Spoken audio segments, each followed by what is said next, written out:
আজ নয়, আগামীকাল অনুষ্ঠিত হবে ইরান যুক্তরাষ্ট্রের মধ্যকার বহুল আলোচিত শান্তি আলোচনা। দুই পক্ষের বৈঠক ঘিরে নিরাপত্তার চাদরে ঢেকে ফেলা হয়েছে পাকিস্তানের রাজধানী ইসলামাবাদ। একদিকে যখন শান্তি আলোচনার তোড়জোড় চলছে, ঠিক তখনই লেবাননে বৃষ্টির মতো বোমা মারছে ইসরায়েল। পুনরায় হামলার সুযোগ দেয় এমন যুদ্ধবিরতি চায় না ইরান, জানিয়েছে দেশটির উপ পররাষ্ট্রমন্ত্রী। ইমতিয়াজ আহমেদের রিপোর্ট। নিজের মোবাইল ফোনে ভিডিও করতে করতে বৈরুতের রাস্তা ধরে হাঁটছিলেন এ তরুণী, আর তখনই তার ফোনে ধরা পড়ে ইসরায়েলি বোমা হামলার ভয়াবহ এই দৃশ্য। পাকিস্তানের ইসলামাবাদে যখন শান্তির টেবিল সাজানো হচ্ছে, তখনও রক্তে রঞ্জিত লেবাননের মাটি। যুদ্ধবিরতির পর বুধবার থেকে লেবাননে শুরু হওয়া ভয়াবহ হামলা অব্যাহত রয়েছে। শুক্রবারও দেশটির দক্ষিণাঞ্চলে অ্যাম্বুলেন্স ও ফায়ার সার্ভিস লক্ষ্য করে বিমান হামলা করেছে ইসরায়েল।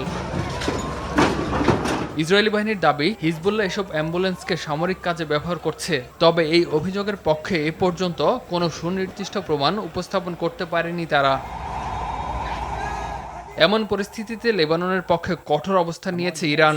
পররাষ্ট্রমন্ত্রী আব্বাস আরাকচি সাফ জানিয়েছেন, যুক্তরাষ্ট্র যদি নেতানিয়াহুকে কূটনীতি হত্যার লাইসেন্স দেয়, তবে এর দায় তাদেরকে নিতে হবে।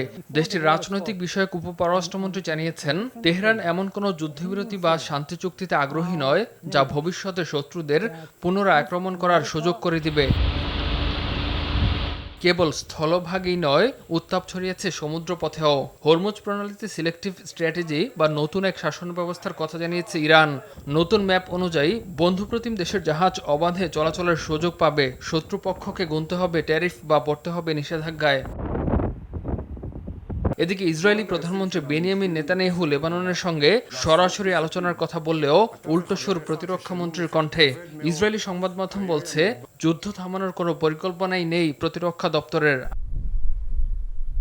2 সপ্তাহের ভঙ্গুর যুদ্ধবিরতি স্থায়ী শান্তিতে রূপ নেবে, নাকি লেবাননের আকাশে উঠতে থাকা যুদ্ধ বিমানগুলো আলোচনার সব পথ বন্ধ করে দেবে, সে অপেক্ষায় বিশ্ব।